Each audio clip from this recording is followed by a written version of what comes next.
সকল বন্ধুদের জানাই স্বাগতম। সবাই ভালো থাকবেন, সুস্থ থাকবেন। আবার একটা নতুন ভিডিও নিয়ে চলে এলাম আপনাদের কাছে। তো ভিডিওটি ভালো লাগলে লাইক, সাবস্ক্রাইব, কমেন্ট করে দেবেন। আজকে বিপত্তারিণী পুজোর উপোস করেছি। তো আমরা সবাই মিলে দেখুন, পাড়ার বন্ধুরা আছে, পাড়ার বউরা আছে, পাড়ার মেয়েরা আছে, সবাই মিলে হাজির হয়েছি মন্দিরে। বিপত্তারিণী পুজো, এই বিপত্তারিণী পুজোটা আষাঢ় মাসে শুক্লপক্ষে শনিবারে বা মঙ্গলবারে হয়। এবার আমাদের মূর্তি তৈরি হয়েছে। প্রতি বছর এমনি ঘট পুজো হয়, তো এবার পাড়ার সবাই মিলে ঠিক করেছি আমরা যে মূর্তি তৈরি করে পুজো দেব।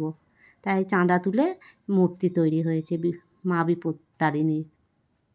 তো এই দেখুন, বিপত্তারিণী পুজো সব জোগাড় টোগাড় করেছি আমরা সবাই মিলে, মেয়েরা সবাই মিলে পুজোর জোগাড় করেছি। পাড়ার সবাই উদ্যোগ নিয়ে বিপত্তারিণী পুজো, মা দুর্গার মন্দিরে, ওইটা আমাদের রেল লাইনের ধারে এই মন্দিরটি। এটা মা দুর্গার মন্দির, এখানে মা দুর্গা পুজো হয়। এই দুর্গা পুজোর আটনেই বিপত্তারিণী পুজো হচ্ছে। পুরোহিত মশাই পুজো করছেন। আর এই যে সব জোগাড় করেছি, এইখানে একটা ঝুড়ির মধ্যে 13টা ফল, 13টা ফুল, 13 রকমের মিষ্টি, আলতা, সিঁদুর, ধাগা সব দিয়ে এখানে মায়ের কাছে দিতে হয়।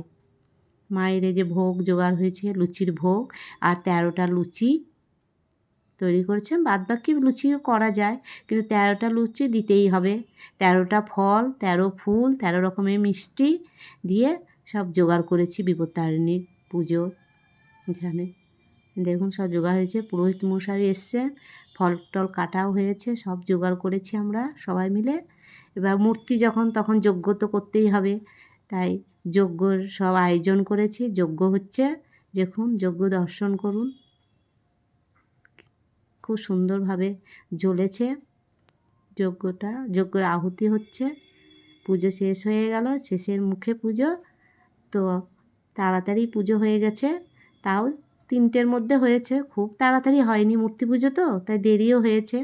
এবার সবাই পুষ্পাঞ্জলি দিয়ে পুরোহিতকে ওই ঝুড়ির মধ্যে ফল টল দিয়ে ধাগা বেঁধে আমরা সবাই মিলে বাড়ি চলে এলাম।